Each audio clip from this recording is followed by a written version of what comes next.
delighted to welcome Andy Wightman, MSP and land reform campaigner, and Lesley Riddoch, author of her new book, Huts, which is the result of the last 10 years of writing a PhD and learning Norwegian. Yeah, much more about which you'll learn very soon.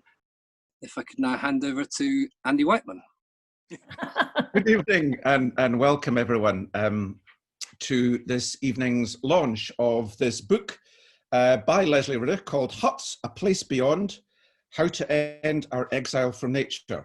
And over the next hour or so, we're going to kind of unpack a lot of the ideas in this book.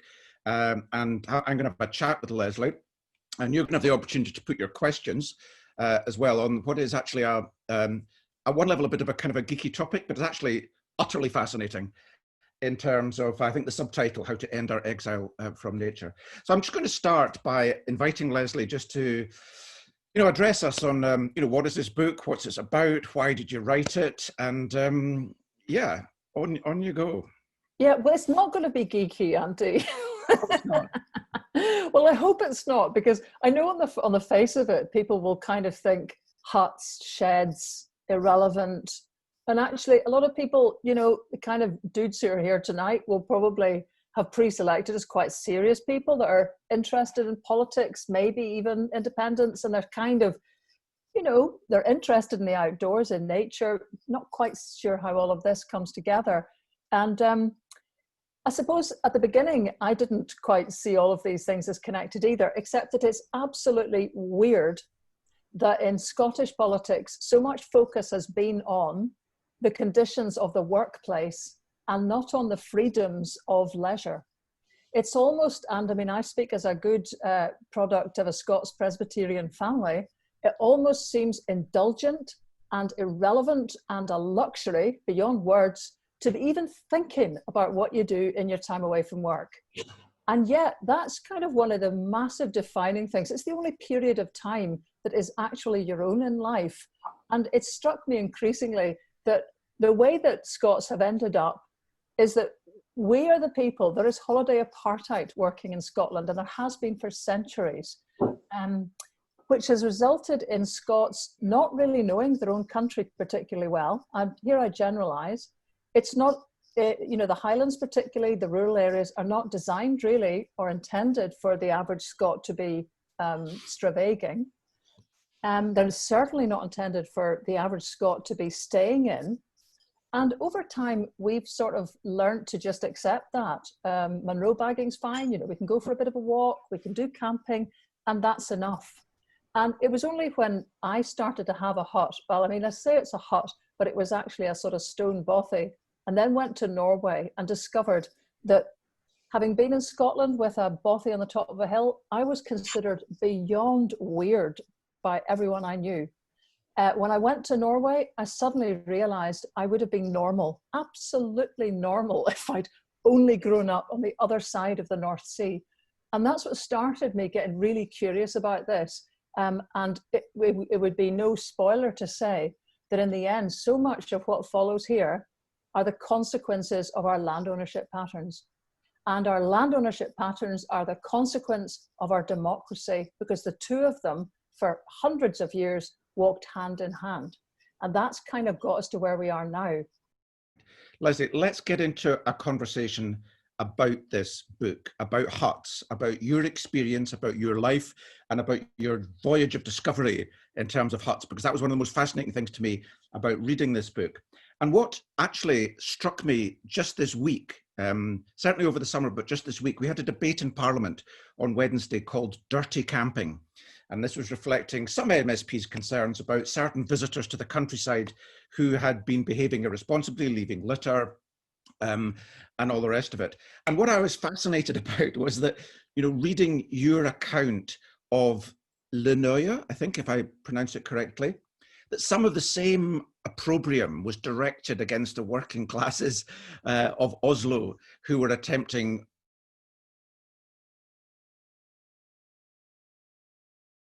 whether you think, in fact, there are parallels with what we've been seeing this summer and what has happened historically in Norway.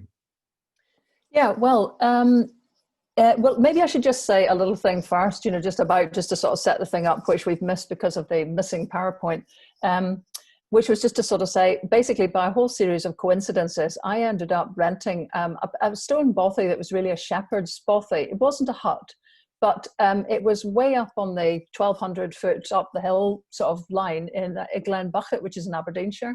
And it just seemed like a kind of adventurous thing to do. I rented it.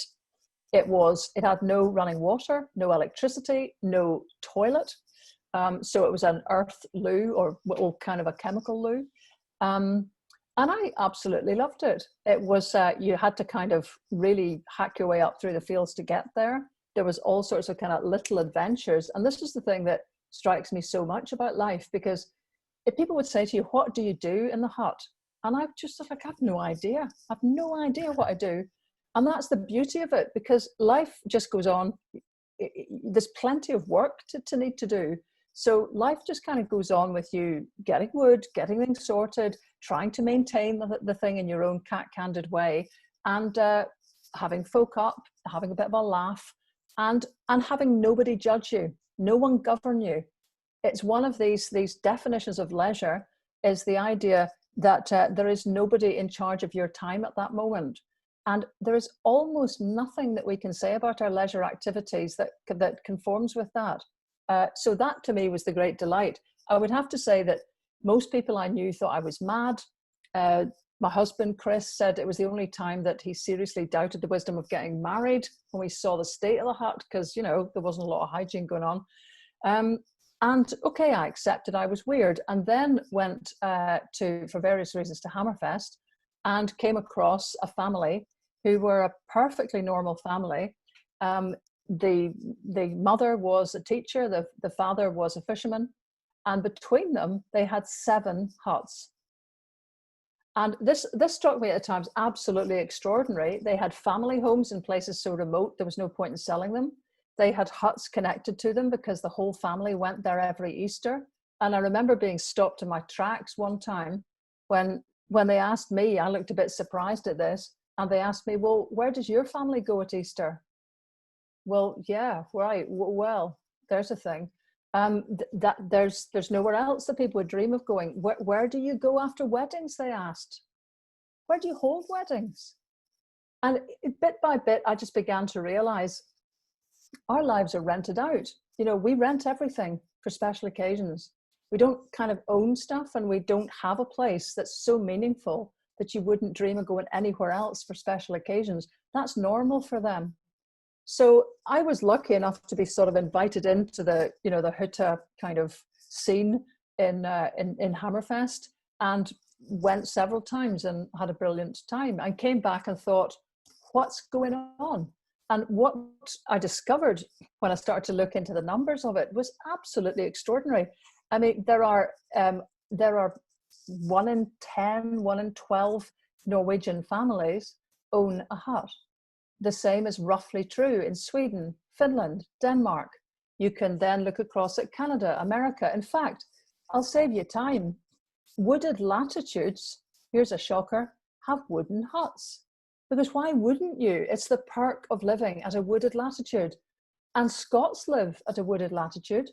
But whilst the Nordics have, let's say, roughly 1 in 15 families owns a wooden hut, in Scotland, that figure is 1 in 8,045. So that's how completely off beam we are. Put it another way, we've got 500 huts. The Norwegians have 500,000 huts. Now, it's not everybody's cup of tea, I quite get that, but I think people, particularly with COVID, are starting to get what not having somewhere to go regularly means.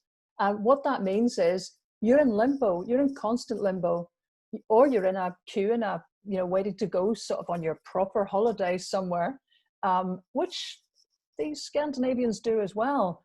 But their idea of a holiday is something you do every weekend to recharge the batteries. It's also the reason that their huts are on average 1 hour away. They're not on the back of beyond. They're not in the Western Isles, because the emphasis is to get there, not to spend half your life in a car. And it's the real home. It's the first home. It's the place that people bury their dogs. It's the one that's not going to change during a lifetime when your first home in the city changes through work or through having bairns. The hut is owned through generations, and it's the main thing that you look forward to inheriting. And we have just got none of this. So coming back to what you said about the island Linoya, I got so curious about this. I looked at this particular couple of islands that sit off Oslo Fjord, and was lucky enough again to meet people who sort of let me into their lives. I'd have to say that the complete lack of suspicion or guardedness on the part of Norwegians speaks volumes about what it is like to live in a country that emphasizes equity in all its policies, and generally speaking has produced a kind of culture where people feel secure. 90, I think it's something around 90% of huts in Norway are owned. 90% of that tiny little number in Scotland are rented. And to rent in Scotland, as Andy well knows and has campaigned about, is a bad situation to be in, because you have next to no rights whatsoever. So insecurity is the name of the game for hutters in Scotland. Hutters in Norway are completely secure. They own their huts. They're going to be handed down for generations. No one's going to push them around. No one's going to evict them. So that didn't start that way. These guys on this particular island, Linoya, they actually began their hutting exploits in 1922, exactly the same year as Carbeth, 1,000 miles to the west above Glasgow. And the hutters in Linoya, they were working class people who used rowing boats to sail across to the island. They first of all camped, and there was uproar from the middle class burghers who were going past that island on the way to their own posher second homes on the peninsula of Nesodden opposite. There was uproar, particularly because of, yes, it was dirty camping, because there's no water. There was one well which was owned by the private houses that lived there, but there was no water in Linoya, there was no toilets. And so basically stuff was happening in the woods, which was pretty apparent to anybody who was sailing past. So there was massive opposition to Linoya. The thing that's so fascinating is that the government, which owned the island, decided that the solution was not to go around evicting people, because there was an annual habit of people arriving from Easter and then coming every weekend. Instead, they decided to just provide facilities, huts in other words, well, not huts, hut sites, so that the families who had been regularly turning up to camp could basically make a better go of it. And they made requirements that there had to be arrangements for toilets. So effectively, they kind of spruced up the whole thing from camping to hutting. And that then became the story of these islands. There were 600 hut sites. The people were all chosen from the east end of Oslo, which was where the poorest families came from. The way you qualified to get a hut site was that you came from a literally barnarike, which means bairn rich family. So the more kids you had, the higher up the pecking order you went. And there was much comment at the time at the socialist idyll that had been created on this island, which was self-organizing, self-policing. And there was something of that same sense of astonishment, really, by the professionals of the time, that this extraordinary experiment that the Norwegian state, the newly independent Norwegian state, had conducted, had resulted in exactly what they'd hoped for: peaceful living, an end to all the sanitation problems, roughly speaking, and a very stable population of hutters, of working class people, sharing the benefits that Norwegian middle class people had always had, which was that little place to go to escape back to. So that was quite a surprise. Coming back to Scotland, it was more of a surprise in a way to discover that way back then, the 1920s, the Scots, despite having been separated from the land for such a long time, generations in fact, and having all sorts of problems about access, nonetheless had been out of the kind of stables really quickly, setting up hutting communities themselves against all the odds. Carbeth, 1922, Seaton Sands near Musselburgh, and Port Seaton, 1922. Barry Downs, 1937, just after the first Holidays with Pay Act in Britain, which interestingly didn't make holidays with pay mandatory. This is another aspect of Britain, is that right up until the Working Time Directive that the EU put through, the majority of workers had no mandatory right to holiday pay, which is extraordinary. By contrast, the Norwegians were one of the first countries in the world to give workers holidays with pay. So Carbeth, it's extraordinary that began, but it began because of an incredible man. And I wish I could just show you the pictures of him. I was so lucky to find him because his name is William Ferris. I spent a lot of time trying to find him, and I tried through all sorts of archives. I'm not very good at managing to find my way through the archives, but even with the help of Elspeth King, who is very good at archives, I couldn't find anything about William Ferris. So finally I thought, what's wrong with a phone book? So 300 Ferrises. I thought there's bound to be someone here who's related to him, and I started working my way through. Now, some of you will know that there is a fairly famous Ferris family who were involved with some difficulties in Glasgow under the general heading of the Ice Cream Wars. These wouldn't be the kind of Ferrises you wanted to pick up by mistake. I caught about 3 of them. So I was about to give up when I thought to myself, hang on a minute, this guy, William Ferris, had been the founding member practically of the Clarion Players, which went on to set up the Citizens Theatre. He owned a stamp shop at the corner of West Nile Street, and he had pictures of all sorts of luminaries who were left-wing stamp collectors like Anna Neagle, the actress.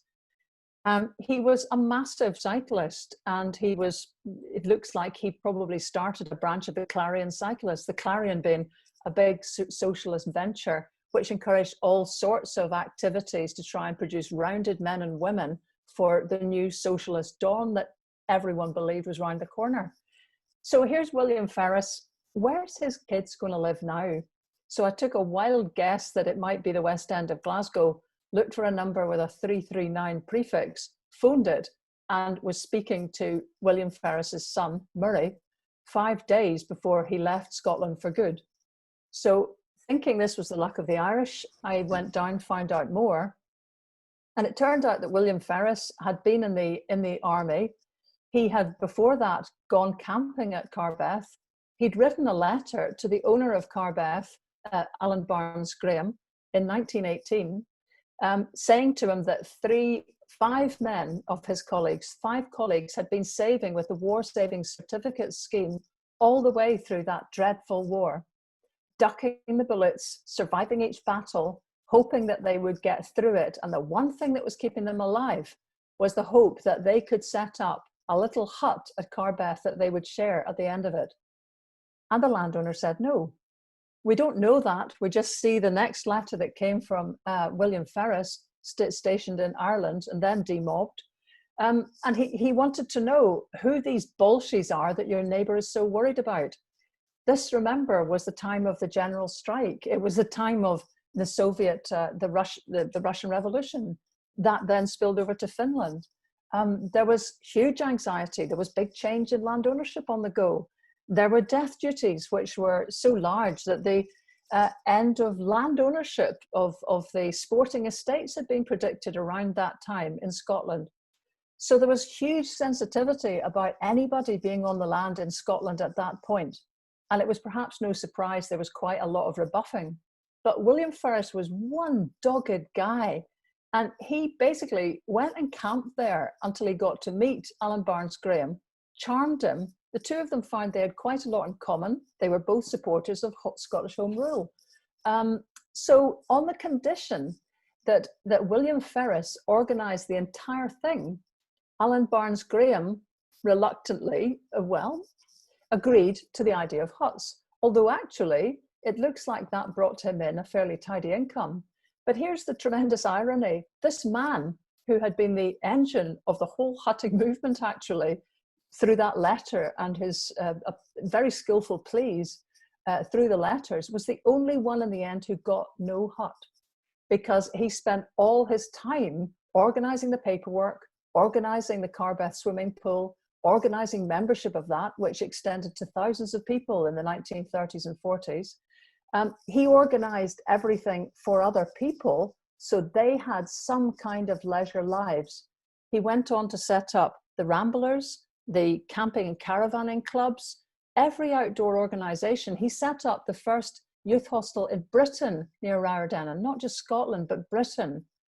And yet these organizations have no record of this man, who was quite an extraordinary guy. So it took that kind of doggedness to even break the ice, as it were, in a lot of these hutting sites. Some of the same stories are true in the others that still exist today. But the reason, and thank God Carbeth still exists today, but that's because of a 10-year rent strike.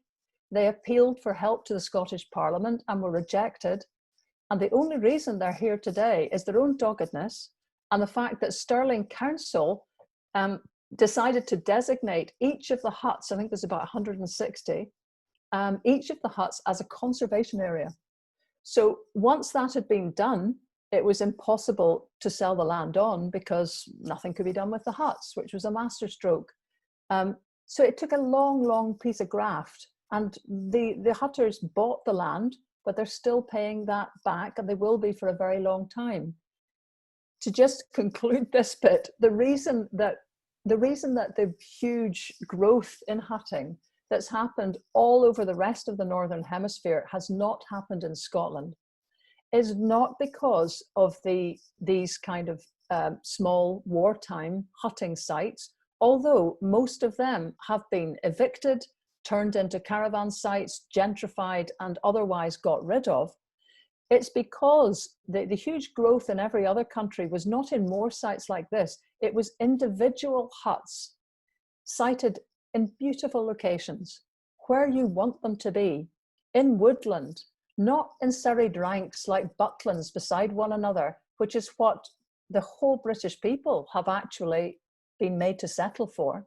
And I don't mean that lightly. The idea of camps was actually built into legislation in 1939 to cope with the Holidays with Pay Act and the idea that the unwashed would basically start swarming around middle-class holiday resorts. At that point, there was going to be permission for councils to be able to fund camps to put people in.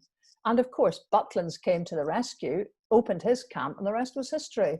We got camps, not camping, and we got some small hutting sites, not the ability to have that hut away out somewhere, which is what the huge growth in hutting has been everywhere else.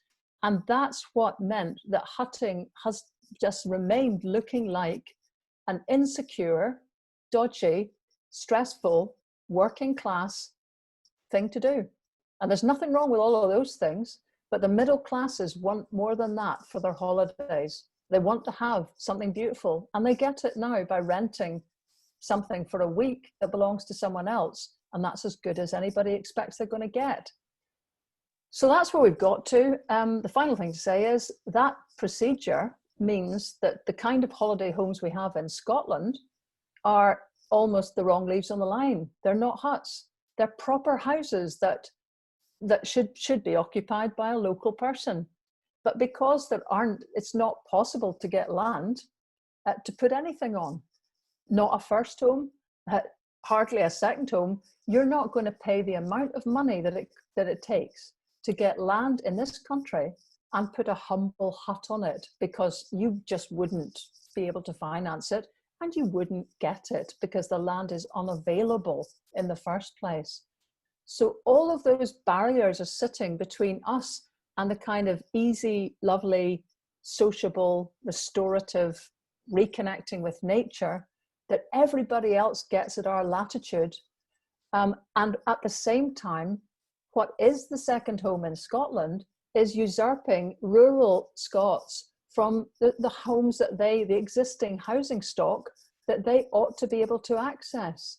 So for all those reasons, I would love to see a hutting revolution in Scotland, but by gum, that's what it would take, because we would need to have different forests, different woodlands. They would have to be not cellulose factories. They would have to be open and available. And Andy has done the research on this, is the prime researcher on this subject himself. But again, we have no idea how weird our forestry is. And huts sit in forests. So the fact that they're generally locked up at the end of play every day means you can't have huts in them. All of these things would have to change for us to have the everyday experience that everyone else has at a wooded latitude like ours. Yes, and what's fascinating, it's not just wooded latitudes. I mean, I remember some of the first times I went to visit in Germany, cycling in Germany, and you have the so-called Schrebergarten, which grew up in the 19th century. They're in the heart of Berlin. You pass them as you drive in from the airport. And in essence, those are large allotments, but the difference between them and our allotments, which are tiny little things where it's against the law to spend the night on it, is they're large. Families come there in the summer.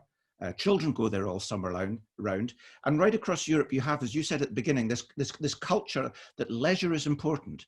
And the reason that culture exists is in part because people have been able to demand it, as it were. And your book's fascinating because it does recount some of the structural issues here. 1814 is a very important year as far as you're concerned in terms of the Norwegian constitution. The question of land ownership is obviously very, very important. In the Soviet Union and Russia, I remember going to visit dachas for the first time.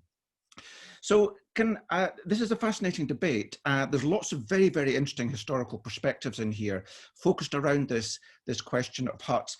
And I'm just wondering, one question I had was that there's a very readable book, I should just say to everyone who's listening and watching here. And by the way, we're going to chat for another 10 minutes, 15 minutes or so, and then we're going to allow you to come in with questions. So if anyone has any questions, please put them in the chat book box. Now, I've lived with someone, my partner, who did a part-time PhD for 5 years. I know how stressful, I know how difficult, I know how frustrating it is, and I know how dogged you must be. So I've got a burning question is, having developed this interest in huts and this curiosity about why we're different, as it were, why did you decide to do a PhD as such, rather than just investigate it and write it? Well, because it felt like there was a structure there, there was a bit of discipline there. And actually, I was a broadcaster for quite a long time, and I was on every day doing a current affairs program. I actually began to worry that my brain had changed so that it could take huge amounts of information in. It would basically flush at the end of the day, and I couldn't remember what I'd been totally. You're nodding. You're in that world now in the Parliament, and I began to wonder if I had the capacity to do any long-term thing anymore. So part of me was kind of interested that way. The other thing was that I felt like I needed some sort of, I don't know, discipline to kind of keep me at it. And actually almost a sort of excuse to send myself on this mission. I know it sounds ridiculous. I'd actually been dumped by the BBC, by BBC Scotland at that point. Never did I have such a good dumping because it jolted me. I suddenly had time on my hands I hadn't expected to have. And that's why it all came together to shape itself up into a PhD. And I'm very grateful it did, because I was able to apply for money and stayed in Oslo University for 4 brilliant months, learning Norwegian again, being able to travel out to the islands all the time, and just getting a feel for the whole country, all courtesy of the Norwegian government. Fascinating, fascinating, yes. And so I have another question, because the first book I read that was actually a PhD thesis was the historian Jim Hunter's book, The Making of the Crofting Community, which I read shortly after I left school. And it was an eye-opener to me in terms of Scotland's history, set me off on a very interesting journey as well. But the fascinating thing about that book was actually verbatim, word for word, his PhD thesis. Now, Jim's a great journalist. You're a great journalist too. Fantastic way with words, and that's shone through in his book. I'm just wondering, to what extent is this book, it's not a verbatim account, it's not your verbatim PhD thesis, is it? How much work went into, as it were, translating this for, as it were, popular consumption? Because it's a great read. Well, thank you. a lot, actually. To me, and I'm not meaning this to be at all sort of dismissive of the academic effort, but the PhD was like a dressage event. It's very much, I mean, don't even ever talk to me about footnotes again. I had such a lot of problem with them. But, you know, you had to argue things in a certain way. And it was inevitably, I think it was inevitably quite sort of dry. There wasn't room for kind of personal anecdotes and stories in there. And to me, I mean, again, it felt a little bit to me like, you know, the kind of stuff you used to take camping, the sort of food that's basically had all the water taken out. I mean, it is fundamentally food, but you wouldn't want to eat it till you put the water back on. So to me, I was putting the water back on the food to make it something that felt kind of appetizing. And I kind of really loved that, because the only reason I got involved in all of this was people. It was the total coincidence of keeping meeting people that kept pulling me through all of it. And then I got a wee grant from the Scottish Arts Council, whoops, I'm showing my age, Creative Scotland, to make a narrative. And that again was a very useful little piece of discipline, because any day where I began to think, this is a load of waffly rubbish, I should just basically reproduce the PhD, I couldn't. So that was quite good, because it had to be a narrative, which was, you know, a relief, actually. Well, you've done a very, very good thing here, a valuable service, in the sense that you've had the discipline of an academic rigor of looking at a topic, and you've had the inclination, the time, the determination to turn it into a readable book. So well done to you, well done to Lua Press as well for picking it up. I just want to sort of finish this conversation between you and me, and then I'll bring in some questions from the audience, as it were. So, I mean, the book ends, or the penultimate chapter. Actually, the third last chapter is called Plotlanders, the Hutting Anarchists, which is a fascinating little insight into stuff that was happening in England. And we don't have time to get into all that. But the next chapter is chapter 12, Barry Downs, Seaton Sands, which you mentioned, evicted, gentrified, and just hanging on. And it's a tragic tale. It is a tragic tale of decline. But there are some lights on the horizon. There's a campaign that was launched a few years ago called 1,000 Huts. Huts can now get planning consent. As I understand it, there are some huts being planned in Fife. How confident are you that we're going to, as it were, pick up where the pioneers left off in the 1930s with their youth hostels and their socialist holiday camps and their hutting and their cycling, but which was all kind of whittled away, as it were? How confident are you going to be able to pick up from there, reflect, of course, on all the wonderful outdoor activities that have been over the summer, and the keenness that people have to visit the countryside? How confident are you that we're going to be able to pick up all that and turn the countryside into a more kind of people-friendly place where folk can anticipate being able to leave on a Friday night from Edinburgh, Glasgow, Dundee, and get out into the countryside and have the kind of peace and enjoyment that you had in your own bothy those years ago? You confident? No. And I mean, I'm at some odds with some of the rest of the folk in the 1,000 Huts campaign. And I know this sounds bad, but it's that I think we need absolutely to shift a mountain on this at the moment. And you'll correct me if I get this wrong, but you know, people, if the small woodlands come up, they're snaffled up immediately because they are a way of offsetting inheritance tax, right? Yes. The other forests are absolutely impenetrable. So apart from very, very benevolent landowners, and in fact, eccentric benevolent landowners are the only reason there are any huts in Scotland. There's two things all the hutting sites from the interwar period have in common. One is quite eccentric landowners. Two is pretty dogged punters. Three, sorry, I'm something like a Monty Python sketch. And the other is rubbish land. Nearly all of them are on pretty marginal land. There's plenty of other places like that, but that is probably not enough to create a revolution or even a huge expansion. And it needs a lot of face-to-face conversation. Now that's what is happening in Fife.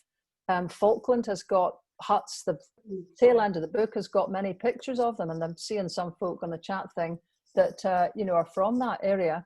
There's also been huge efforts by Reforesting Scotland and the 1,000 Huts campaign to talk to Forestry Commission Scotland, who have, after 2 years of discussion, made a small area in Salon available in woodland there. But I mean, I think I did a calculation in the book at the number of sites that long 2-year period managed to release, I think was less than 20. At that rate, it's going to take us 600 years to get to the numbers that Norway has. So absolutely, yes. So basically, it's land reform. It's land reform. It's things like councils deciding if they've got property, wooded property, that they could turn that into hutting.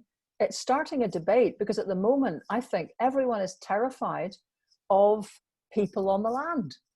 And but if the government had the determination, we have 1.6 million acres of land owned by Scottish ministers, largely afforested, many wonderful parts of the country. We could actually do this. It's not that we don't have that land. We do. So with the political will, this would be possible. Yeah, but when you're coming back to ask you, the way you framed that question was quite important because you were creating a parallel between that interwar period and now. Well, what the book also really looks at is the extraordinary socialist movements that were on the go, that were every day, especially in the west of Scotland, that again, very few people have even heard of. Socialist Sunday schools, William Ferris was in them. And there was the epicenter in the whole of Britain was the west of Scotland. Murray, his son, recalls hearing Paul Robeson, the black communist singer, in Queen's Park in 1963, singing Loch Lomond in Queen's Park to an assembly that was absolutely filling the park simply with Socialist Sunday School banners and people. That's how many there was in 1963. And again, there's nothing about them. So people don't come out of nowhere, that's what I'm saying. They can, but what these guys, what I think is really important to see is that in both sides of the North Sea at that time, in the wake of war, there was socialist movements on the go that were actually separately organizing workers. There was huge efforts put into the life beyond the workplace. And that was what was driving people forward, in the case of Norway, to put a lot of this stuff into legislation. So have we got that now? I don't know that, I don't know that there's any of that going on, which is why this seems so important to me. Well, that's the challenge. And I think your book is very, very helpful in that regard because it will open people's eyes up to the history, to the value, and also to why Scotland is a bit of an oddity. I want now to open it up to people who are watching and listening online. So if you've got any questions for Lesley, please put them in the chat box. We have a limited time for that. So this is funny, Lesley, because normally you're the one that's been asking the questions. I mean, I've known you as an interrogator on the radio. So I'm going to ask you to keep your answers as brief as you can so we can get as many in as possible. So we have a William Whitelaw here who's asking, can Norwegians still get a new hutting plot for a new hut? How easy would that be? It's still pretty easy. I mean, it would have to be said that as time's gone on, the very basic hut is still numerically, it's still the majority of huts have got no electricity and no water. I mean, since more than a third of Norway is in the Arctic, and even in Oslo Fjord, those huts in Linoya are actually locked up between October and May. And nobody objects because actually you'd have to drain the water systems. You can't have water in the pipes, so you'd end up with smashed pipes the next year. And people tend to bring water everywhere they go. Just by the by, that was a thing I used that made me stumble across one of the biggest moments of realization in all of this, because I have very good friends there, Tutte and Ola Norman, who some people might have seen in the film Nation that I made about Norway. They started it, the bit about huts. And I asked them, don't you get annoyed that you actually get told to leave in October and, basically the water gets turned off? And they said, well, no, after we've had 3 months, 5 months out there and every sort of other weekend, we're quite satisfied. And it was just that phrase, satisfied. How satisfied are we? We're always trying to grab something extra because we don't have the satisfaction of just enough time anywhere, you know, in a special place like that. So yes, you can still get plots. And there are, yes, there is more commercialization.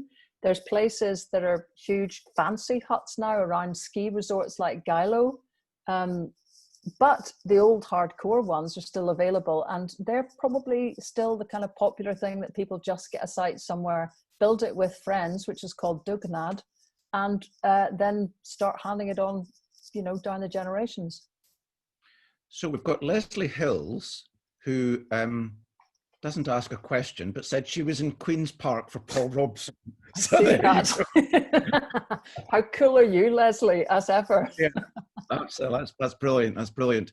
So here's an important question, I think, from Lynn Jardin, saying, could a greater focus on food security and mental well-being as a public health issue be used to persuade government bodies to release land for huts? Because this harks back to your early point about the politics of leisure and how important leisure is in people's lives, and the fact that our leisure is so commodified, arguably so expensive, and for many, many people out with their, you know, they can't get hold of sufficient leisure time. Well, to answer Lynn's point, though, whether food security would help, no, because actually the history of allotments, as Andy was beginning to talk through, is actually worse than the history of hutting. I mean, all these countries, people will invariably say things like, oh, but actually the Scots probably have more caravans. No, we didn't. The Norwegians have more caravans as well. What about boats? The Norwegians have more boats than Britain per head of the population. Allotments, yep, they have fewer allotments, but that's obviously because most people now have a hut.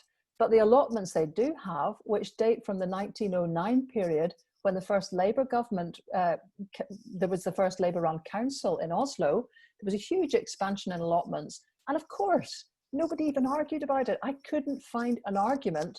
Everyone built a hut on their allotment, just as you described with the Schrebergarten in Germany. Across Europe, where there has been fairness in land ownership, it was a no-brainer. So actually, those allotments are still sitting there in all those cities. Oslo has some of the most expensive real estate in Europe. It still has its allotments. They haven't had to fight their way to exist. Compare and contrast the appalling experience in Britain and Scotland, where allotments were handed out during wars when there was a crisis and there needed to be homegrown food supplies. And a second that the wars were over, that same land was taken back from people because housing was a far more higher priority. Now it's weird. Those other countries which allowed people to hang on to their allotments have houses. They found other places to build them. And Denmark, which must be the epicenter of rationality on all of this one, has even passed a law that relates the number of tenement flats without a garden to the number of allotment spaces with huts that must be provided by each council. As a result of which, it has about 15 to 20 times more allotments than Edinburgh. So the thing about huts is, yes, of course, you can sling a couple of things in the corner, but to be honest, they're not about vegetables. They've not historically been about vegetables. They've been about, and this is the point, everyone finds this so hard, it's not about food, it's not about even exercise, it's about you.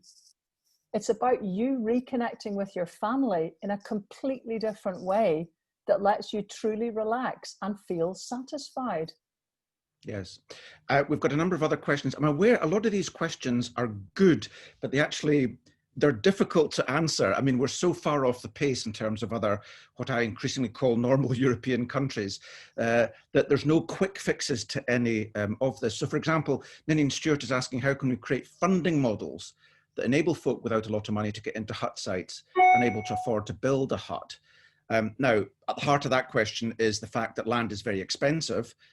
But also, I think your book talks about this in Norway. There's no reason why municipalities and councils in the state can't play a stronger role in this and grant 100-year leases for peppercorn peppercorn rents. Land need not be expensive. Yeah, and there are, every council is sitting with land on its books. I know there's land that Dundee Council has half looked at. But yes, exactly, every council does have something it could look at this way. But I think what Ninian is actually, should, embarrassing him, but he can sit in the anonymity of the Zoom chat room. Ninian is the one who has created a trust in Falkland in the middle of Fife, which is where lots of these huts, about a dozen huts, I think, maybe I'm exaggerating, have been built entirely really through his generosity with the land. So he is, Ninian, I hope you'll take this the right way, one of the eccentric landowners that I'm talking about. But the point is then, who gets them? And the reason that I am a bit dogged about these working class sites that were set up after the war is precisely because of that, because they give the people who most need to get access to the country and getting out of cities, they give them somewhere to go. And that's what's beautiful about Carbeth, was true of Barry Downs until they got evicted, and is true of caravan sites all over Scotland, because mostly hutting sites were turned into caravan sites. What you could do, I think, is there are development trusts all over Scotland, which operate, many of them, in some of the most deprived and challenging communities. That's the beginning of forming a little kernel of a piece of self-organization. I would, and I've always suggested, that anybody with land could easily connect with a nearby, within an hour's travel, development trust, and get the development trust to be the anchor tenant, which then sort of organizes. This is exactly the model that worked on this island, Linoya. They were very smart to create an organization that was the sole tenant with the state. And that meant individuals didn't get picked off. They all got picked off in Carbeth. It meant they could try and get a bit of community muscle going. It meant they learnt how to run things. It meant all sorts of things. Just as a tiny detail about Linoya, they have divided up their island, which has about 250 huts, into little neighborhoods of about 8 to 10 huts. And these rhoda, as they're called, have to organize beer nights, crazy golf, hedge cutting, and various other stuff like that. You've got to do it. And who organizes it goes round each year to a different person. So that if someone middle class or professorial comes into the midst of it, then he or she has to organize the crazy golf, the beer nights, and the hedge cutting. This is a way to try to stop the place becoming gentrified. And that's quite important. You can set up new hutting sites, I think, quite easily, but not if you make it first come, first served. Because that always means that those who are most adept at getting themselves organized will be straight in there.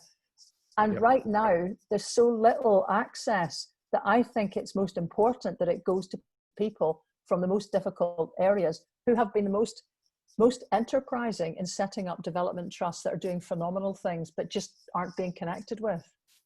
No, it's an important point, because I'm aware that I went to Sweden a number of years ago, learned how to build a Swedish log cabin, and built one.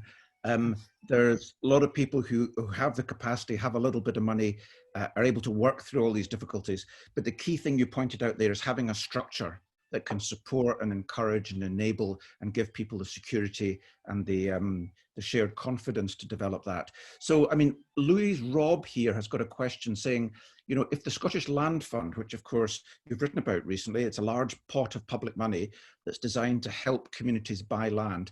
If it made a stipulation that all land bought for communities had a hut allocation, would that help? One could extend that question actually and say, should everyone in receipt of agricultural subsidies over a certain amount also commit to, contributing a few acres for hut allocation? Well, you could do that. Something in me feels a bit reluctant to sort of force communities to do stuff. And I really do understand, especially when we've come through a summer where as soon as you say anything like this, people's dirty camping stuff is going to be straight up there. This is going to take some time for people to work through, to believe that a possible use for land that they own, a corner of it might well be hutting. I don't think you can make people want to do that. I remember when I was speaking to folk who had thought of a buyout around the middle of Perthshire, that community woodlands could well see in their portfolio of things that they put together as uses, they could put hutting. But I'm really aware that, you know, the average person has got no confidence in the capability of the average Scot to not burn the forest down. And I mean, let's just call a spade here, because we have now reached such a low ebb. Every meeting I did for about 5 years, I would start by asking who in this audience has a boat. And the most hands that ever went up was 5 out of maybe 100 people, which is appalling. We have lost connection because of exclusion. We then lose skills, and we then lose appetite. So all of these things are wobbly at the moment. And I'm not sure that the way to restore confidence in one another is to force people to have a certain sort of, you know, I know that the model's there with social housing, where there has to be 25% set aside in any smallish kind of development. But I don't know that that this would work. I think we just need far more examples. But the biggest thing is we need to loosen up the problem, which is land ownership and what you said earlier, access to forestry. And that's top down. Andy, you've gone quiet on me. Sorry. I forgot to press my button. We've got a question here from that's been submitted via YouTube from E. Gillis. And E. Gillis says, points out, and I think you told me about this actually, that Invercold Estate, which is a very, very large estate in Aberdeenshire and Perthshire, has just applied for planning consent for around 20 huts, I think near Crathis in Deeside. And E. Gillis is saying they obviously see a market now in huts, giving them more of our hard-earned cash. Do you know much about this scheme? What's driving it? I mean, it's encouraging at one level. I'm sorry, I don't actually, but I mean, I just don't. But what seems to happen, and I see Gerda Stevenson, the Quine, has got a chat point in here as well about an explosion in glamping and posh shepherd huts, which are expensive to rent. But the thing is, and I got a little bit frustrated on Twitter a couple of days ago, this is not the proposal. It's not about renting someone else's house for a week. This is not what hutting is. That is renting. We're talking about owning and building your own hut. Now, I know, because I sat with the very patient folk from Reforesting Scotland, I am not, as many people will know, a very patient person. So I had to have a wee bailout after 18 months of these discussions. But the talk with the Forestry Commission was full of anxiety that basically people would hurt themselves building huts, that they might well burn the forest down, that you couldn't have wood burning stoves in huts because they would burn the forest down. Now, you know, a bit of me, but only a very small bit of me, can sort of almost feel the anxiety based on the colossal mistrust of one another that has grown up over having no practical experience of hey blinking haw. The bigger part of me looks in my entire life at all the examples I've seen of people who had told themselves they had nothing going for them and who now run the island of Egg, run the peninsula of Knoydart, run the island of Gia, and run all sorts of things that they had told themselves they couldn't do. And Egg is self-building in every respect of the word with local wood. Now, they are special people in many ways, and they are actually pretty ordinary people in more ways. We have it within us to let rip with some of the curiosity we have, the sense of adventure that we still have, and we must do it because we're motor animal. We're animals with motor functions. We don't just reach a political destination by thinking about it. We reach an understanding of how much we have been constrained by the current setup by doing things together, and nothing could be better than managing to set up some huts. So, sorry, I've rather strayed off the point. That's interesting. And Gerda Stevenson has clarified in the comments, of course, that the explosion in glamping and posh, well, the things just moved, shepherd's huts, what she means is, how do we curb this trajectory? And it's interesting because in the wake of, I opened this up by talking about a debate that happened in Parliament on Wednesday about dirty camping, which allowed a lot of MSPs to express their frustration and their anger about kind of antisocial behaviour and all the rest of it. But what seemed to be missing in that debate was a recognition that part of this is genuine ignorance. I mean, I've spoken to rangers, outdoor education instructors who've spoken to many of these people, and they simply do not know that cutting live wood won't burn, or that cutting live wood is, against the law. It's somebody else's. They simply don't. Simple ignorance. And it seems to me quite tragic that our response to that is basically to sort of police to permit and permission, when in fact we need to talk about the kind of culture you're talking about, which is opening up, taking a little bit more risk, giving people more responsibility and creativity. And ultimately that's about some leadership, because it's clear to me that this is going to happen. It's going to take off. We might even have a renaissance in hutting in some parts, I don't know, of southwest Scotland, which historically existed. But there needs to be the ability to do it, the framework, the access to land and all the rest of it. And I just wanted to ask you about the bit in your book where you talk about Carbeth and the rent strikes and the dawn of Scotland's new democracy, the Parliament 20 years ago, when they petitioned the Parliament to give them rights, to give these small people with small huts that had insecurity. And this was at the time, of course, that we were contemplating land reform legislation, and yet they were rejected. I know, it's extraordinary. Looking back, why would a Labour minister, I won't name him, Henry. Hugh Henry, why would a Labour minister say no to such a modest request? Well, it is extraordinary. Well, the first thing they did was to commission a researcher, Hugh Gentleman, to do a survey of how many huts there were in Scotland at that time, to try and figure out if it was basically how much of a problem it was. And they discovered, just 600 huts, which I think that was the death knell for the whole thing, because it just didn't seem worth arguing about. Now, I mean, it's an extraordinary thing, but true. And it was a judgment kind of rendered by Robert Rennie, who's a foremost legal expert in this field, that actually, if someone is a temporary occupant, a temporary tenant, they have no rights. You have tenants' rights when you permanently occupy somewhere, but when you only temporarily occupy it, you have no rights at all. And that is what they basically, that's what at that point Carbeth was trying to get reversed.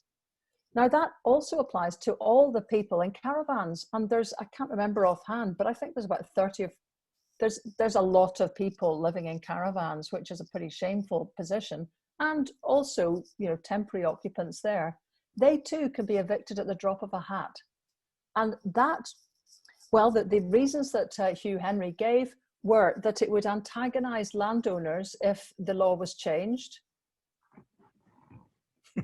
which is it seems extraordinary, except we've been here already, Andy, as you well know. The tenant farmers who fell foul, it's so complicated, folks, but you might remember the name Andrew Stoddart.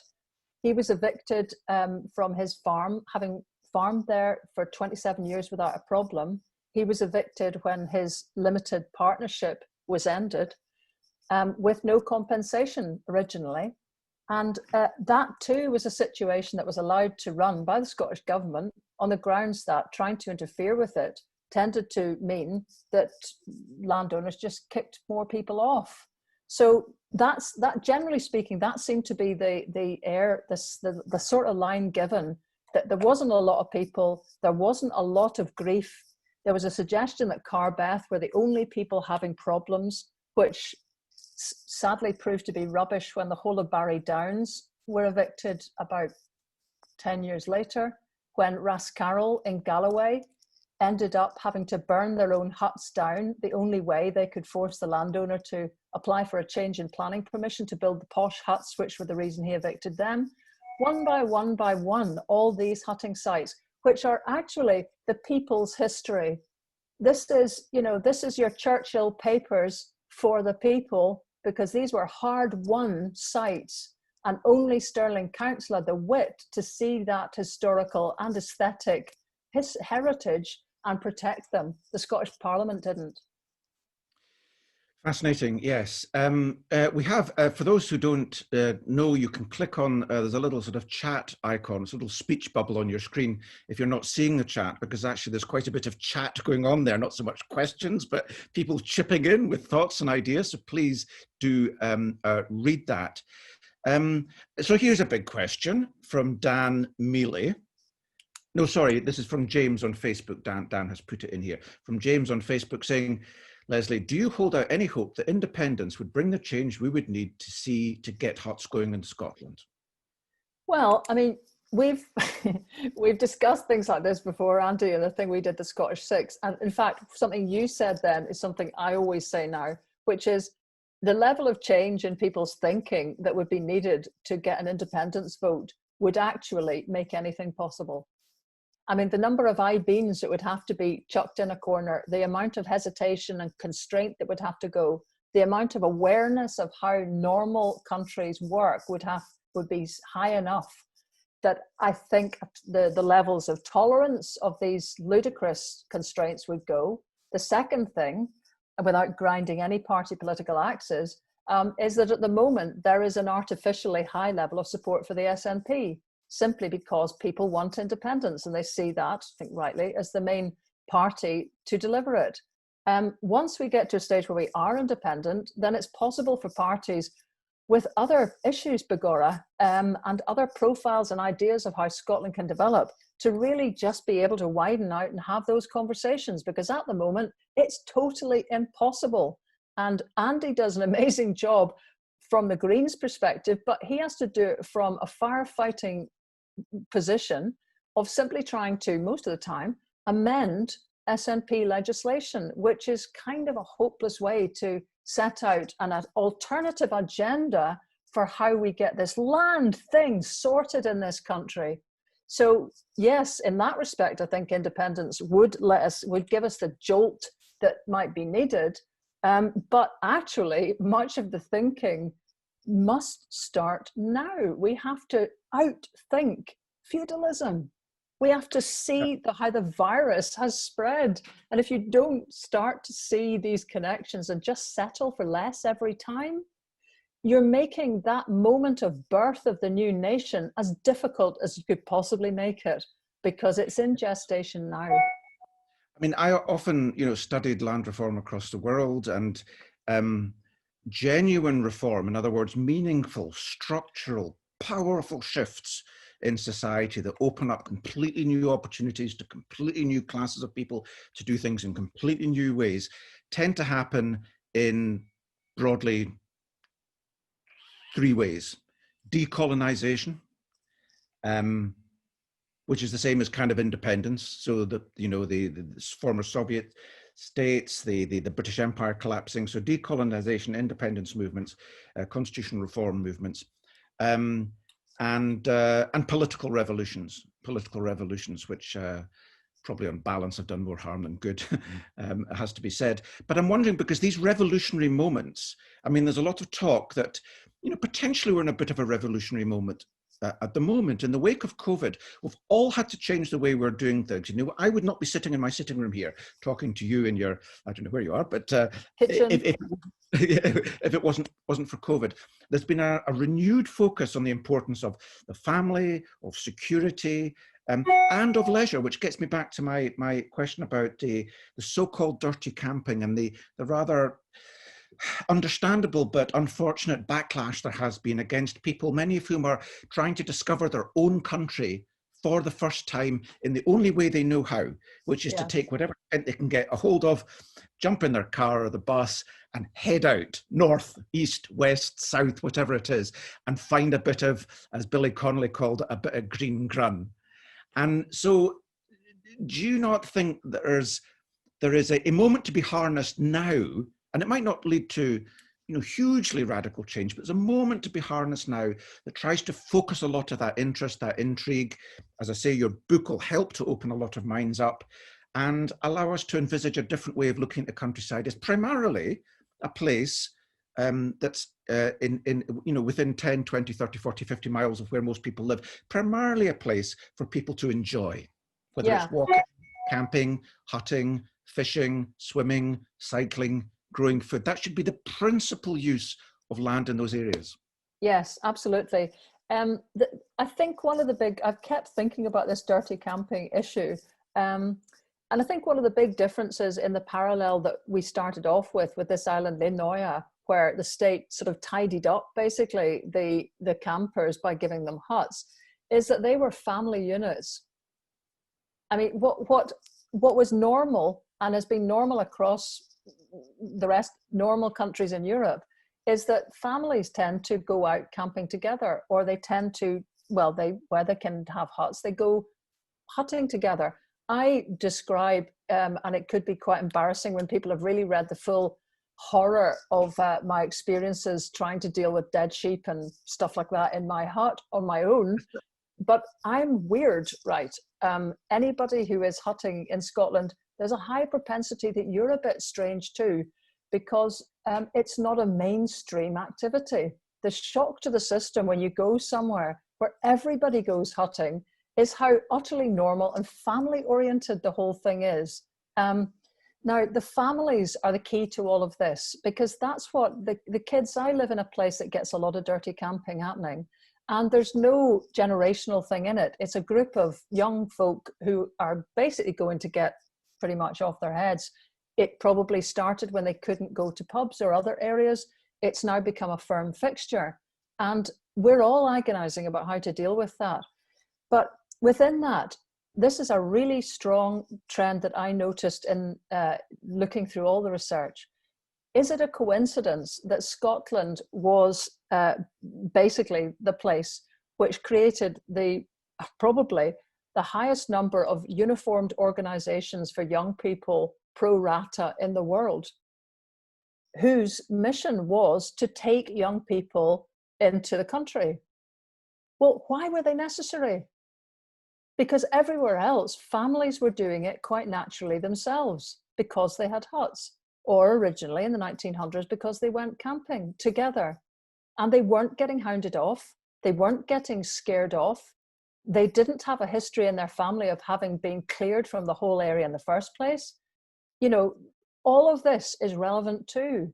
So all the Boys Brigade stuff, I'm not knocking it, but the Boys Brigade, the muscular Christianity that started through Helly Hutchison in Loreto, all of those trends were very, very well documented ways to sort of, with some, instill some discipline into usually young men, boys, who could then be taken out and sort of trusted to be on the land, but always under the watchful eye of their social superiors.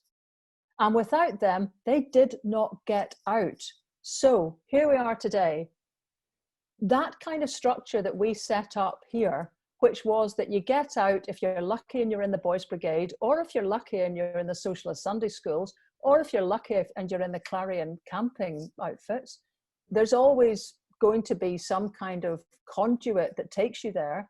The one thing that you will never experience is your family just taking off yourselves. And I think that's the bit we've got missing.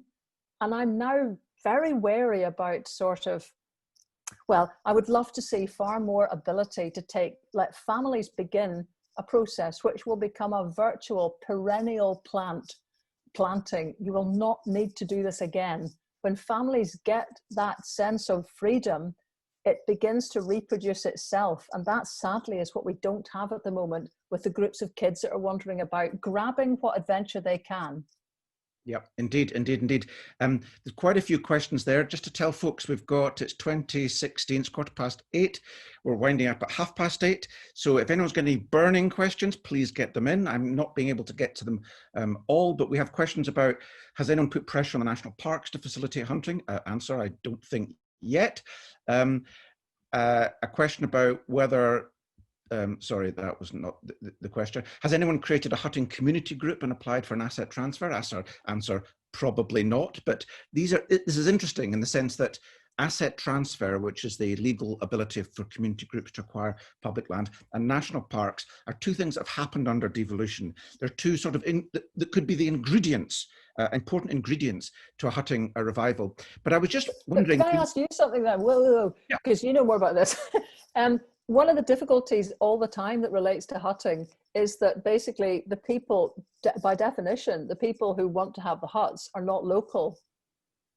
That's one reason that Barry Downs, basically, these guys got evicted and nobody helped them. Not their local MSP, not the one where they lived, most of them from Glasgow, because it was all in the wrong place. But is that not a problem with a community asset effort? Because you generally have to prove that you're local, don't you?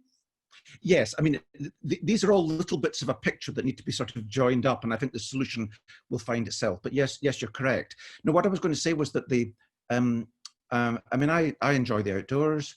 You know, one thing I've done quite a bit of is cycling in the countryside. I've cycled in the Netherlands, and one of the startling things about the Netherlands is it's an intensely populated place.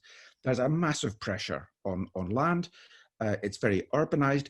But as soon as you're outside the urban limits, you're into greenery. Now, a lot of that is intensive agriculture, growing the tomatoes and all the lettuces and flowers and stuff that we consume. But every piece of rural land that is not agriculture is devoted either to nature or recreation. It's very explicit.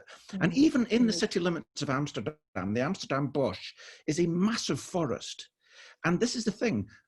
Folk, and it's municipally owned, so folk from Amsterdam will go to Amsterdam Bosch for the weekend, and there's bits where you can have the noisy teenagers, there's bits for the kind of families who want their kids to get a bit of a sleep, there's bits that have got a bit more facilities for people who might, you know, need a bit of assistance or whatever.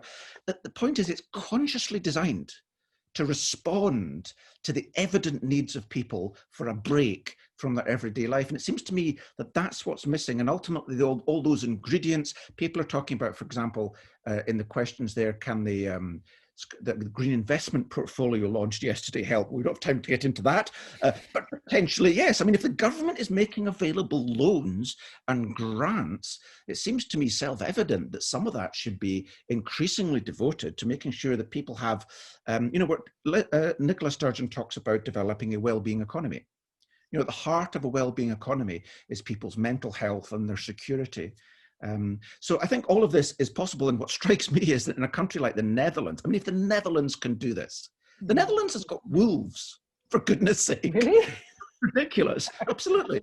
And you know, it seems amazing to me that we've got a country that's got wide open spaces that are literally on the doorsteps of hundreds of thousands of people. And we showed it was possible in the 1930s, because what struck me when I first visited some of the huts in the southwest of Scotland, they were all tucked away in little valleys or in raised beaches. You know, they're almost consciously tucked out the way so they wouldn't offend people, or but actually, that's true across the Nordic countries. I mean, it's very bad form to have a sticky Uti hut. I mean, but then of course these countries are just one big forest anyway. So it's quite hard to have a sticky Uti hut. But I mean, most folk don't, for example, as a kind of self-constraining thing, that you don't have one above the forest line. Of course, that would have, you'd be hyper hardy if you were going to have that anyway. But that's why this keeps coming back to your pet thing, which is woodlands and forestry, because we talk about land and, you know, Scotland is underforested, but it's overrun by very large forest owners. And these big building blocks, yes, we can definitely begin to find creative ways. And I'm seeing lots of good ideas coming forward about community asset transfer and everything. You can find ways around things, but that's the Scots' great talent.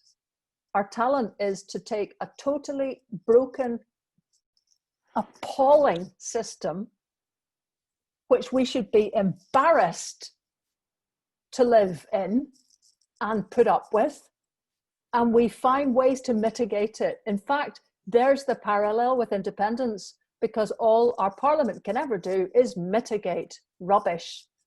We've got to start getting to a stage where we use our minds to think past the current distribution of land and think that it's got to be a top priority. I mean, obviously I'm preaching to not just the converted, but the preacher himself here, you know, and I guess most people on this will agree. But my main reason for writing this book and thrashing through this PhD and everything else was to try and find another way to showcase what this is doing to us. You know, quasi-feudal conditions that we have internalized over generations have bent us all out of shape. It's not just an agricultural thing, it's not just a rural thing.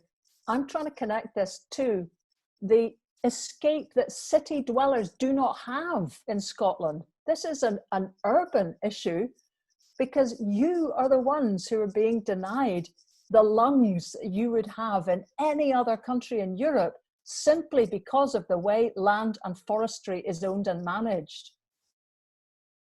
Well said indeed. I mean, at one level, though, you see, we have state forests, we have regional parks, we now have national parks. And I suppose one of the challenges, I mean, our national parks there are designed for a range of purposes, but they're principally designed to manage large areas of land for people and nature. And one of the problems seems to be that it's very difficult to move away from the way, as you say, that things have been. So if people are content with visiting the countryside on a day trip, for example, you know, we'll give them day trip facilities, we'll give them toilets at a beauty spot kind of thing. But we haven't been able to imagine going beyond that and genuinely giving people the opportunity to make their own leisure, to enjoy themselves in ways that they see fit in the privacy. Because you talked about your own experiences in that bothy. I think you said earlier it was you felt you could, I can't remember what your words were, but you were free to do what you liked. No one was going to judge you. No one was going to judge you. And certainly that's what I feel, you know, to an extent when we go to bothies, when people go to the outdoors, you are free, but this gives you the additional security of being free, I suppose, in the sense that when you go there, you're in your own place, no one's going to judge you. And you can turn up in the middle of the night. You know, this is the thing that's beautiful about it, because I think leisure is a lack of constraint on time.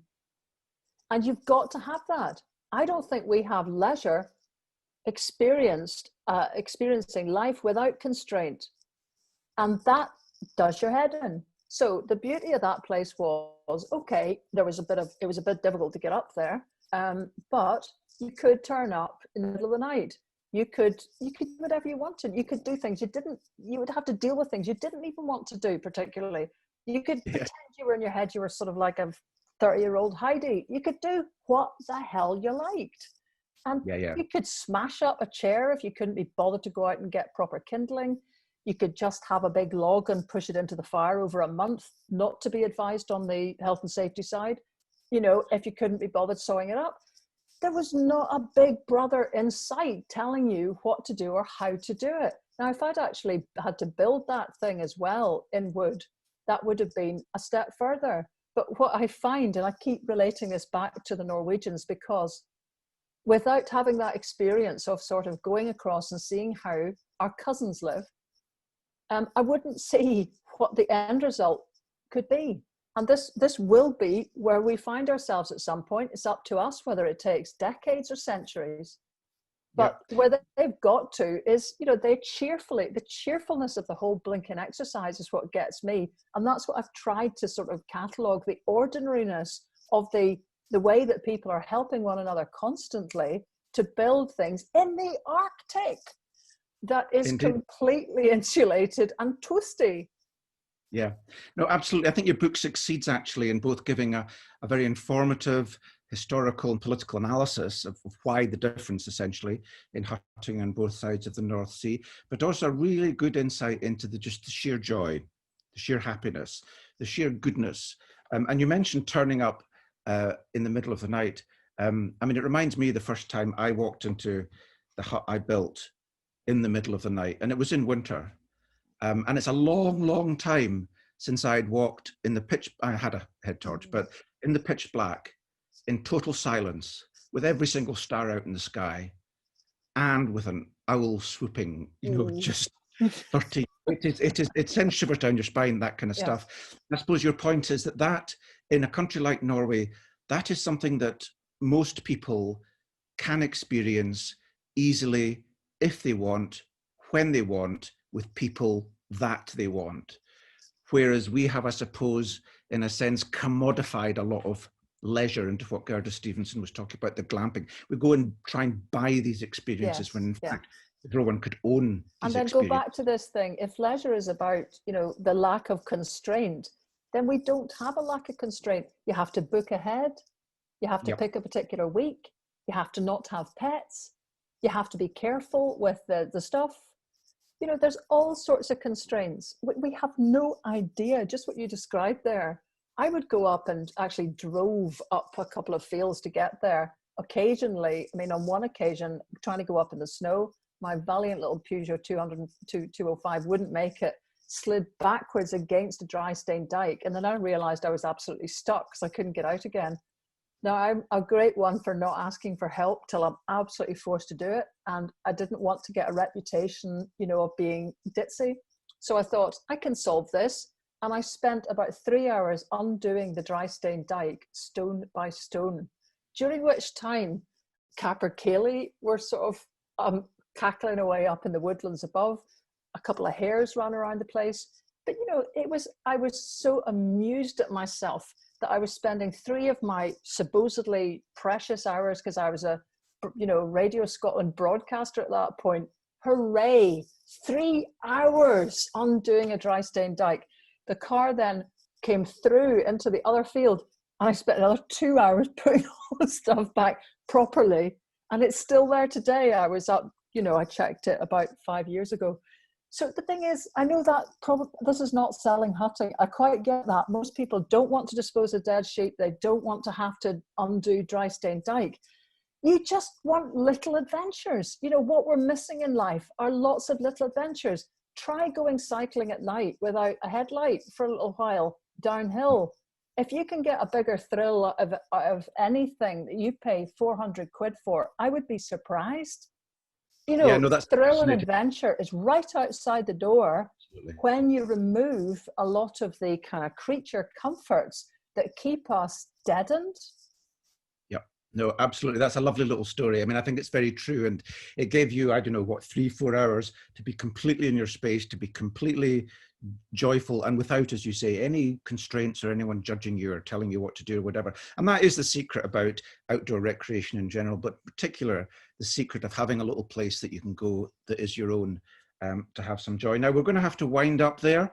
That's been a fascinating session, Lesley. I'm really, really glad we managed to put this together.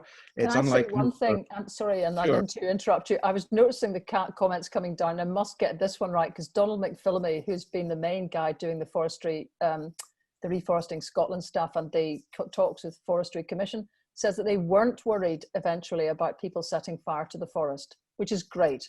That's fine. If eventually that's not an issue, then I would be delighted. Good, glad we managed to get that sorted. So folks, I very much recommend this book, Huts, A Place Beyond, How to End Our Exile from Nature. Like most of other Lesley's writing, it is very well written, it's fascinating, it's thought-provoking. But I think, to be frank, Lesley, this book is different from anything you have done, because as we described at the beginning, it is based on rigorous academic research. So that's your foundation. And on that, you've built quite a joyous, insightful narrative around it. And in my personal view, that gives it a kind of a strength and a depth and an authority, if you like, which, you know, your other writing has authorities as well, but it gives it a kind of different sense. Right. I think you get what I'm meaning. I think you get what I mean. I do. Thank you, Andy. You've done a travel log. You've done kind of political policy books like Blossom. This is slightly different. So, thank you very much, Dr. Riddoch. Yeah. Dr.